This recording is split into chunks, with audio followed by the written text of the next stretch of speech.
Hello friends, good evening.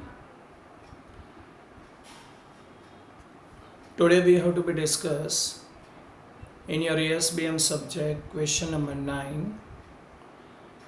Discuss various external sources of finance or sources of external funds.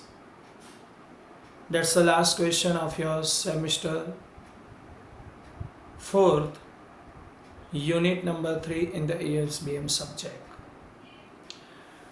Last time हमने discuss किया था डेब्ट और equity finance, और इस बार हम डिस्कस कर रहे हैं external sources of finance, internal and external के सोर्सेस के साथ। इंटरनल सोर्सेस हम यस्टरडे डिस्कस कर चुके हैं, और एक्सटर्नल सोर्सेस में मैंने बोला था कि 3 बातें ध्यान में रखी जाती हैं। एक तो कितने समय के लिए आपको फंड चाहिए, दूसरा कॉस्ट कितनी हो सकती है, और अमाउंट ऑफ कंट्रोल कॉस्ट कितनी हो सकती है। So discuss in that first sources of external fund. In that personal funds, there are very few ventures which can be started without the personal funds of the managers or this entrepreneur. Personal fund it's a very less expensive क्योंकि वो friends, relatives या family member के पास से लिया जाता है. That's a less expensive in terms of cost control as well as highly essential to attract outside funding from banks. यानी जितना पर्सनल फंड आपके पास ज़्यादा रहेगा उतना आउटसाइड एक्सटर्नल जो फंड है वो इन्वेस्ट करने वाले आपकी कंपनी में ज़्यादा अट्रैक्ट रह सकते हैं। And in this venture capitalist और दिस बिजनेस एंजल जिसे हम बोलते थे। The sources of personal funds are savings, life insurance, mortgage on house और कार। अपना खुद का फंड भी इन्वेस्ट कर सकते हो, लाइफ इंश्योरेंस कंपनियों के पास से भी शॉर्ट टर्म फंड ले सकते हो, या फिर खास करके अपना घर या मकान कुछ भी हो बिजनेस का वो गिरवी रख के आप पैसा ले सकते हो। If the entrepreneur does not invest his personal fund then outside financiers may feel that entrepreneur is not sufficiently committed to his venture. अगर पर्सनल फंड एंटरप्रेन्योर अपना खुद का इन्वेस्ट नहीं करता तो एक्सटर्नल जो इन्वेस्टर्स होते हैं वो ऐसा मानते हैं कि भाई एंटरप्रेन्योर अपने बिजनेस के प्रति कमिटेड नहीं है, मतलब उसको इतना इंटरेस्ट नहीं है बिजनेस को अपना सक्सेसफुल बनाने का। सेकंड आता है family and friends. They are the common sources of capital for a new venture. शुरुआत के दिनों में जब नया बिजनेस स्टार्ट होता है तो फ्रेंड्स, रिलेटिव उनके पास से पैसे थोड़े से लिए जाते हैं। They invest due to their relationship with entrepreneur. Social relationship होते हैं और ये रिलेशनशिप के कारण ये पैसे वो लोग आपको प्रोवाइड करते हैं। They provide a small amount of contribution to the total requirement, total findings. जितनी आपकी ज़रूरतें होती है उसका बहुत स्मॉल पोर्शन 1 to 3 और कई बार तो 0.5% आपकी टोटल रिक्वायरमेंट का वो लोग इन्वेस्ट करते हैं। It is relatively easy to raise money from them, और नज़दीक से ही लेना है, कोई प्रोस्पेक्टस इश्यू नहीं करना है, कोई मर्चेंट बैंकर को अपॉइंट नहीं करना है, कुछ भी नहीं। However, there are some positive and negative aspect of this source. अगर हम पॉजिटिव की बात करें तो ये कम खर्चे वाला है, इक्विटी फाइनेंस के तौर पे माना जाता है। इन्वेस्टर के लिए रिस्की है, कंपनी के लिए बहुत इजीली रेज करना होता है। If they invest in equity finance they may gate ownership positions in the venture. अगर वो लोग इक्विटी में इन्वेस्ट करते हैं तो ऑनरशिप राइट मिलता है and all the rights and benefits of that position. यानी जो इक्विटी होल्डर्स को राइट मिलते हैं वो सारे राइट इनको प्रोवाइड कर दिए जाते हैं। They may also get direct involvement in the operations of the venture, and it may have negative effect of employee sales and profit. क्योंकि जितने फ्रेंड रिलेटिव्स वो सारे इन्वेस्ट करते रहेंगे उतने एम्प्लॉय को बोनस में हिस्सा कम मिलेगा, या आगे जाके कोई भी कमीशन से, कोई भी कमिटमेंट कंपनी के प्रति वो लोग जो काम करते हैं वो दिल से नहीं कर पाएंगे क्योंकि उनको इतना अच्छा रिवॉर्ड नहीं मिल पाएगा। And the positive aspect is that they are more patience than this other investors. यानी वो ज़्यादा वेट एंड वॉच करेंगे कि चलो भाई अच्छा होगा, बिजनेस में अर्न होगा, रिवॉर्ड मिलेगा, डिविडेंड मिलेगा। पेशेंस वाले होते हैं comparison to other investors in desiring a return on their investment. वो ज़्यादा से ज़्यादा कंपनी पे फोर्स भी नहीं डालते कि उनका रिटर्न उनको जल्दी दिया जाए।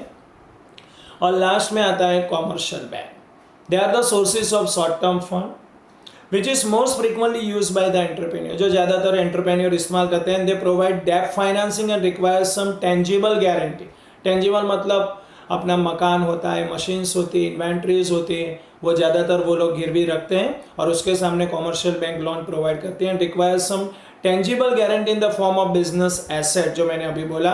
और कई बार तो पर्सनल एसेट भी गिरवे रखनी होती है, जैसे कि house, car, land, stock, bond, मैंने बोला था इन्वेंट्री, वो सब भी गिरवे रख के लिया जाता है. सो देयर आर मेनली, हमने डिस्कस किया सोर्सेस ऑफ एक्सटर्नल फंड. 3 तरह के एक्सटर्नल फंड थे. First personal, second family and friends, and third commercial bank. और कॉमर्शियल बैंक में बहुत सारे टाइप्स है शॉर्ट टर्म, लॉन्ग टर्म की तरह लोन प्रोवाइड करने के लिए. उसमें पहला आता है अकाउंट्स रिसीवेबल लॉन्स. ध्यान में रखो, account receivable provide a good basis for the loan. Account receivable, जो बिल्स रिसीवेबल्स होते हैं उनको गिरवी रख के सामने लोन दिया जाता है या डिस्काउंट करके लिया जाता है. If the customer base is well known, जो कस्टमर ने बिल एक्सेप्ट किया है वो प्रेस्टिजियस है, गुडविल अच्छी है, क्रेडिट वर्दी है, तो bank easily finance up to 80% of the total account receivables bank provide करती है. यानी जितना भी रिसीवेबल्स होता है उसका 80%. If the customers are well known, credit worthy, prestigious. Similarly when the government is customer, अगर ये रिसीवेबल्स में गवर्नमेंट खुद है, so the entrepreneur can get factoring arrangement. Here the bank, that's a bank mainly factor, खुद ही एक factor बन जाता है actually by the account receivable at the price below the face value of the sales and collect money directly from the account receivable.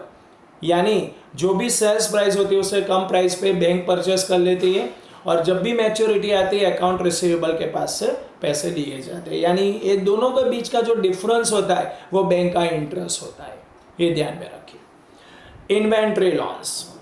Inventory is the one type of assets, so loan can be provide on the basis of inventory. Inventory मतलब goods, machinery, equipment, ये सारा inventory में आता है. In case of finished good inventory, अगर तैयार माल बना हुआ पड़ा है, मार्केट में नहीं बेचा जा रहा है, अभी सीजन नहीं है, तो उसके सामने bank 50% of its market value उतनी लोन प्रोवाइड करती है. ध्यान में रखना. Equipment loan. Equipment can be also use on long term basis. Long term का मतलब होता है अप टू 10 years और more than 10 years. Normally that's a 50 to 80% of its total market value of its asset. ये ध्यान में रखना. That is a mainly equipment. And there are many types of equipment like equipment loans like financing the purchase of new equipment, यानी दूसरे पुराने equipment को गिरवी रख के नए इक्विपमेंट लेने के लिए लोन्स दी जाती है. फाइनेंसिंग यूज इक्विपमेंट, जो कंपनी ने ऑलरेडी यूज कर चुका है उस पर फाइनेंस दिया जाता है. या सेल लीज बैक फाइनेंसिंग, अगर कोई लीज प्रॉपर्टी है तो लीज बैक फाइनेंसिंग भी सामने प्रोवाइड किया जाता है. या लीज फाइनेंसिंग, लीज पे अगर रेंट देना, मीन्स लीज पे कोई मकान रखा है या कोई भी माइंस रखी है, वो लीज फाइनेंस भी दिया जाता है क्योंकि लीज की मॉर्गेज उसके सामने रखी जाती है. Real estate loan. Sometimes loan can be given on the mortgage of the company's land. Company की खुद की जमीन, बिल्डिंग, प्लांट, उसकी जो भी वैल्यू होती है उसके 75% लोन दी जाती है. बाकी के अमाउंट मैंने आपको पहले भी सिखाया था, बैंक का मार्जिन होता है, ध्यान में रखना. Instalment loan. Such loans are given on the basis of track records of the sales and profit. Past year के कंपनी के सारे सेल्स और प्रॉफिट के रिकॉर्ड देखे जाएंगे. Track record. क्रेडिट रेटिंग जिसे हम बोलते हैं कि कंपनी अभी तक कितना पास्ट में कमा चुकी है, प्रॉफिट कितना है, डिविडेंड कितना दे चुकी है, मार्केट शेयर कितना है, वो सारा रिकॉर्ड दिखा जाता है. और शॉर्ट टर्म फाइनेंसिंग का ये मेथड है 30 to 40 डेज के लिए ये कंपनी को प्रोवाइड किया जाता है for just use of that working capital. यानी डे टू डे रिक्वायरमेंट पूरी करने के लिए बैंक ये प्रोवाइड करती है और कंपनी के इस्तेमाल में आता है. And specially for seasonal financing, company कोई सीजनल प्रोडक्ट बना रही है तो सीजन में डिमांड ज़्यादा आती है तो उस टाइम पे ज़्यादा प्रोडक्शन करवाने के लिए ये शॉर्ट टर्म लोन बैंक की तरफ से, कॉमर्शियल बैंक की तरफ से दिया जाता है. And straight commercial loans, it is a one kind of the hybrid loan. Hybrid मतलब दो अलग अलग ज़रूरतों को कंबाइन करके बैंक ये लोन प्रोवाइड करती है, which is given for 30 to 40 days. और इसका भी इस्तेमाल वर्किंग कैपिटल की तरह ही कर सकते हो. It's a given for seasonal और इन्वेंट्री, दोनों. मैंने बोला ना हाइब्रिड, अगर सीजनल डिमांड बढ़ चुकी है, रॉ मटेरियल ज़्यादा परचेज करना है, मशीनरी ज़्यादा, लेबरिंग चार्जेस ज़्यादा है, तो इन्वेंट्री लाना पड़ेगा आपको, रॉ मटेरियल रखना पड़ेगा, इक्विपमेंट चाहिए और सीजनल में मार्केटिंग भी करना पड़ेगा। तो ये हाइब्रिड लोन 30 to 40 डेज के लिए प्रोवाइड की जाती है। तो कॉमर्शियल बैंक इतने टाइप्स में loan provide as an external funds to the company वो कर सकती है। ये ध्यान में रखना। हमने डिस्कस किए mainly 6 types of the commercial bank loans: account receivable loans, inventory loans, equipment loans, real estate loans, instalment loan and straight commercial loan.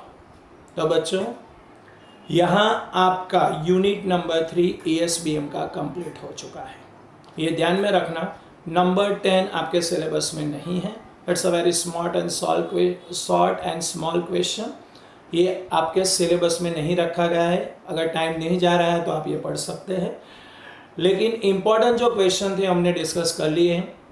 Last में फिर से एक बार मैं आपको बता देता हूँ, ये क्वेश्चन अभी तक यूनिट 3 में जितने भी हमने डिस्कस किए हैं, ऑफलाइन या ऑनलाइन, जब क्लास चालू थे तब भी और अब भी, उसके रिगार्डिंग कोई भी प्रॉब्लम हो तो मुझे आप कॉल करके या व्हाट्सएप के माध्यम से पूछ सकते हो। उसका सॉल्यूशन नेक्स्ट वीडियो में दिया जाएगा। ये ध्यान में रखना, बहुत सारे बच्चे ऐसे फॉलोअप ले रहे हैं और हमें अपनी जो भी दिक्कत है वो बता रहे हैं और उसका सॉल्यूशन भी प्रोवाइड किया जा रहा है। पर्सनली प्रोवाइड करें, छोटी छोटी दिक्कतें होती है तो पर्सनली हम प्रोवाइड करते हैं। ये ध्यान में रखना, दैट्स एन अपॉर्चुनिटी। और मैंने लास्ट लेक्चर में बताया था उसी तरह, अब directly we will be meet on Monday. अगर प्रॉबेबल हो सकता है तो कल मैं एक लेक्चर लूँगा एमई का, नहीं तो मंडे से हम एमई का लेक्चर यूनिट नंबर 3 इन्फ्लेशन का चैप्टर शुरू करेंगे। आशा रखते हैं कि सब लोग इन्वॉल्व हो जाएंगे और कोई भी ये लेक्चर मिस नहीं करेगा। और ये जो यूट्यूब चैनल पे हमारा हर रोज़ का लेक्चर आ रहा है, उसको आप प्लीज़ पहले सब्सक्राइब कीजिए और हर रोज़ आपको नोटिफिकेशन भी मिलता है कि ये लेक्चर सब्सक्राइब करने के बाद, तो नोटिफिकेशन आने के बाद तुरंत आप उसका स्टडी कीजिए, सुनिए और बाद में हमको फीडबैक दीजिए। Thanks, good bye.